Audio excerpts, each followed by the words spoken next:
আসসালামু আলাইকুম আরহামতুল্লাহি ওবরাকাতুহ। সুপ্রিয় মুমিন মুসলিম ভাই ও বোনেরা, আলহামদুলিল্লাহ আমরা মাহে রামাদানের দিন ও রাতগুলো সিয়াম পালন এবং রামাদান কেন্দ্রিক বিভিন্ন ইবাদতের মাধ্যমে অতিবাহিত করছি। অধিকাংশ মুমিন মুসলিম ভাই ও বোনেরা রামাদানে ইবাদত ও নেক আমলের মাধ্যমে ব্যস্ত সময় অতিবাহিত করছেন। সুপ্রিয় ভাই এবং বন্ধুরা, মাহে রামাদানে বিভিন্ন ইবাদতের মধ্যে অন্যতম লাভজনক ইবাদত হল কিয়ামুল লাইল তথা তারাবির সালাত আদায় করা। তারাবির সালাত প্রসঙ্গে আমি সংক্ষেপে দুটো কথা বলতে চাই। বর্তমান সময়ে তারাবির সালাতটা একটা আনুষ্ঠানিকতা এবং সামাজিকতায় পরিণত হয়েছে। রসুল করিম সাল্লাল্লাহু আলাইহি ওয়াসাল্লাম এবং সাহাবায়ে আজমাইন রাদিয়াল্লাহু আনহুম তারা যে পদ্ধতিতে, যে নিয়মে এবং যে মানের তারাবিহ আদায় করতেন, কিয়ামুল লাইল করতেন, আমাদের বর্তমান সময়ের তারাবির সালাতটা সেই তুলনায় যেন শুধুমাত্র আনুষ্ঠানিকতা এবং সামাজিকতা। রসুল করিম সাল্লাল্লাহু আলাইহি ওয়াসাল্লামের রাতের সালাত প্রসঙ্গে আয়েশা সিদ্দিকা রাদিয়াল্লাহু তাআলা আনহাকে জিজ্ঞাসা করা হয়েছিল। তা আয়েশা সিদ্দিকা রাদিয়াল্লাহু তাআলা আনহা তিনি বলেছেন, লা তাসআল আন হুসনিহিন্না ওয়া তুলিহিন্না। রাসূল করিম সাল্লাল্লাহু আলাইহি ওয়াসাল্লামের রাতের সালাতের সৌন্দর্য এবং তার দীর্ঘতা সম্পর্কে আমাকে জিজ্ঞাসা করো না। নবী করিম সাল্লাল্লাহু আলাইহি ওয়াসাল্লাম প্রথমে 4 রাকাত পড়তেন। তিনি বলেন যে এরপরে আল্লাহ নবী সাল্লাল্লাহু আলাইহি ওয়াসাল্লাম আবার 4 রাকাত পড়তেন। তিনি বলেন, ফালা তাসআল আন হুসনিহিন্না ওয়া তুলিহিন্না।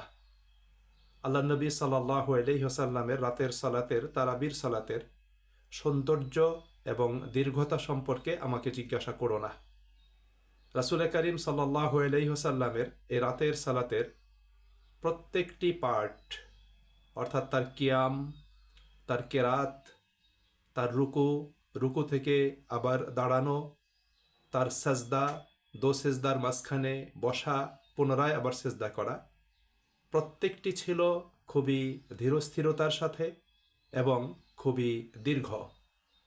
অর্থাৎ রাসূল করিম সাল্লাল্লাহু আলাইহি ওয়াসাল্লাম যতটুকু সময় দাঁড়িয়ে তেলাওয়াত করতেন, ঠিক সমপরিমাণ সময় তিনি রুকুতে অবস্থান করতেন।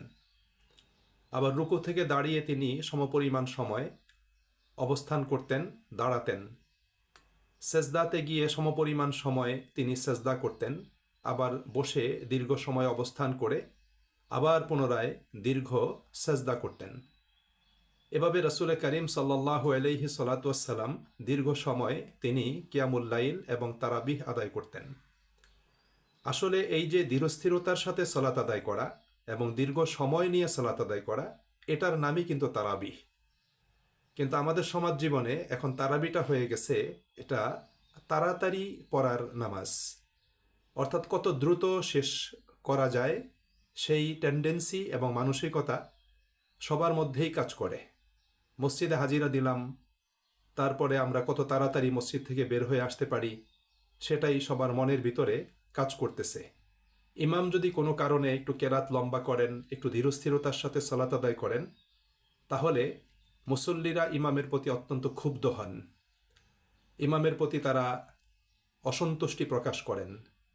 এমনকি কিছু প্রভাবশালী ব্যক্তি ইমামকে তারা আপনার গিয়ে ছোট করে এবং অপমান করেও অনেকে কথা বলেন। এই ধরনের সালাত আল্লাহ পাকের কাছে কোনো প্রয়োজন আছে কিনা বা এর দ্বারা কোনো ফায়দা হবে কিনা, এটা প্রত্যেক ব্যক্তিকেই চিন্তা করতে হবে। যে আসলে ইবাদত তো শুধু আনুষ্ঠানিকতার নাম নয়, ইবাদত তো শুধু সামাজিকতার নাম নয়, ইবাদত তো শুধু মসজিদে এসে হাজিরা দেওয়ার নাম নয়, আর ইবাদত শুধু সুনির্দিষ্ট কয়েক রাকাত ইমামের সাথে ফিজিক্যাল কসরত করার নাম নয়।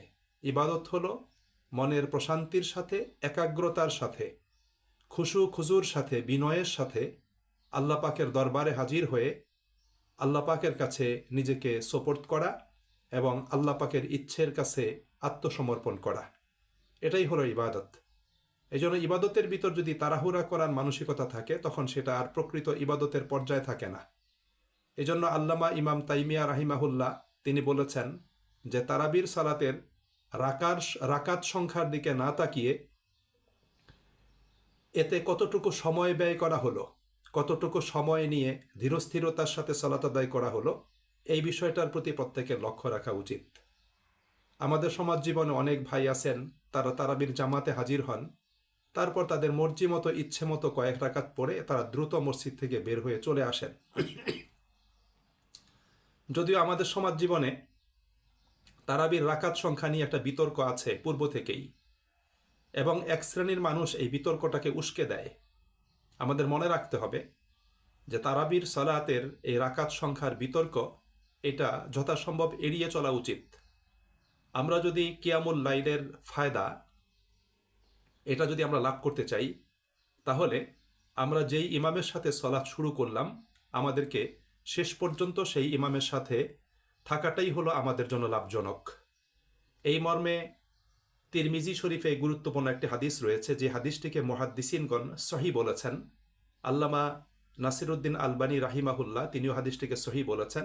সে হাদিসটি হলো আল্লাহ রাসূল সাল্লাল্লাহু আলাইহি ওয়াসাল্লাম বলেছেন যে মান কামা মাআল ইমাম হাত্তা ইয়ানসরিফা কুতিবা লাহু কিয়ামু লাইলাতিন, অর্থাৎ যে ব্যক্তি ইমামের সাথে সলাতে অংশগ্রহণ করল এবং সলাত শেষ না হওয়া পর্যন্ত জামাত ছেড়ে চলে আসলো না, ইমামের সাথেই অবস্থান করল, আল্লাহ রাব্বুল আলামিন তাকে কিয়ামুল লাইলের সওয়াব এবং নেকি আল্লাহ পাক তাকে প্রদান করবেন। এই জন্য রাসূল করিম সাল্লাল্লাহু আলাইহি ওয়াসাল্লাম আমাদেরকে কিয়ামুল লাইল করতে বলেছেন।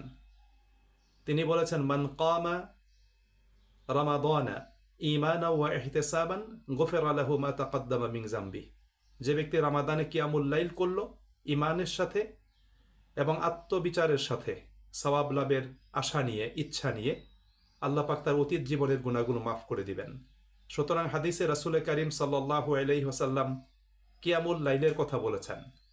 তো সুতরাং আমরা যদি কিয়ামুল লাইলের ফায়দা পেতে চাই তাহলে ইমামের সাথে আমাদেরকে সংযুক্ত থাকতে হবে। ইমামকে পরিত্যাগ করে তারপর সেখান থেকে চলে আসাটা এটা আমাদের জন্য কখনোই লাভজনক হবে না। হ্যাঁ, আপনি কম রাকাত পড়েন কিন্তু সেটাকে সময় নিয়ে পড়েন, দ্রুততার সাথে পড়াটা কোনো অবস্থাতেই এটা কাম্য নয়। আমাদের সমাজ জীবনে তারাবির নামাজটা অনেক জায়গাতে এটা ফরমায়েশি নামাজে পরিণত হয়েছে। মুসল্লিরা ইমামকে বলে দেয় তিনি কিভাবে নামাজ পড়বেন, অথবা যারা দায়িত্বশীল আছেন তারা মুসল্লিকে ডিরেকশন দেন, আপনি এভাবে পড়বেন, এভাবে পড়বেন, রুকুতে এতবার তাসবিহ পড়বেন, সেজদাতে এতবার তাসবিহ পড়বেন, আপনি তাশাহুদে এত সময় থাকবেন, আপনি সালাম এভাবে ফিরাবেন, আপনি এটা করবেন, সেটা করবেন। সত্যিকারভাবে ভাই বলতে গেলে যে এটার নাম কিন্তু সলাৎ না, অথচ আমাদের সমাজ জীবনে এটাই চলতেছে। এই ধরনের ইবাদত আল্লাহ পাকের কোনো প্রয়োজন নেই। এই জন্য সুপ্রিয় ভাই এবং বন্ধুরা, সলাতের ক্ষেত্রে, ইবাদতের ক্ষেত্রে যিনি পরিচালনায় থাকেন অর্থাৎ ইমামকে পূর্ণ স্বাধীনতা প্রদান করতে হবে। ইমাম তিনি ইখলাসের সাথে, আন্তরিকতার সাথে সুন্নাহ মোতাবেক তিনি ইবাদত আদায় করবেন এবং তার পিছনে মুসল্লিরা আদায় করবে। এই বিষয়টি আমাদের প্রত্যেকের অবশ্যই খেয়াল রাখা দরকার।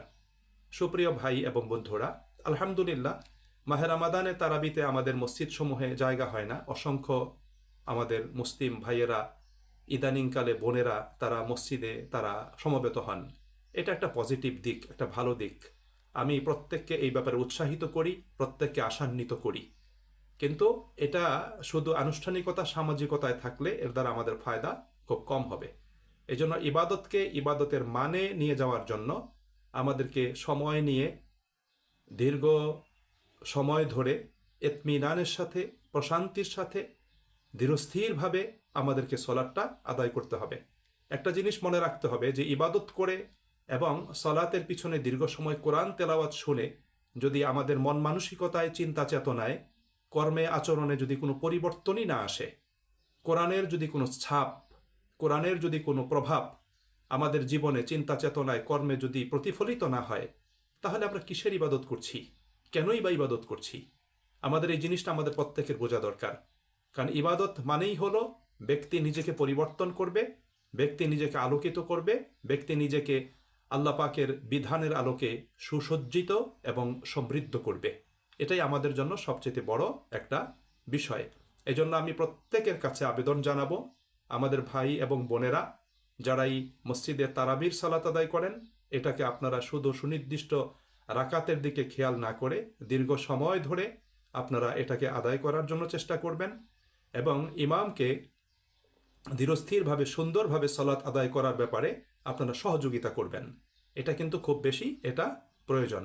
আমরা কষ্ট করে ইবাদত করব, মসজিদে যাব, কিন্তু সেই ইবাদত যদি আল্লাহ পাক পর্যন্ত না পৌঁছায়, এটা যদি শুধু সামাজিকতায়, শুধু লৌকিকতায় এবং শুধু আনুষ্ঠানিকতায় সীমাবদ্ধ থাকে, তাহলে এই ইবাদত আমাদের কোনোই কাজে আসবে না।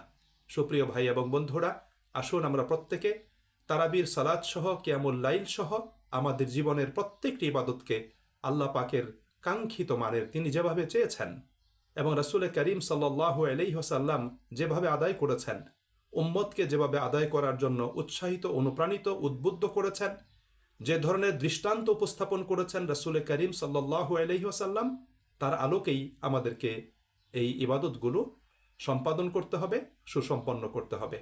আল্লাহ পাক আমাদের প্রত্যেককে এই ব্যাপারে সঠিক বুঝদান করুন এবং আমাদেরকে কাঙ্ক্ষিত মানের ইবাদত করে আল্লাহ পাকের অনুগ্রহ এবং রহমত লাভ করার তৌফিক দিন। আসসালামু আলাইকুম ওয়া রাহমাতুল্লাহি ওয়া বারাকাতুহু।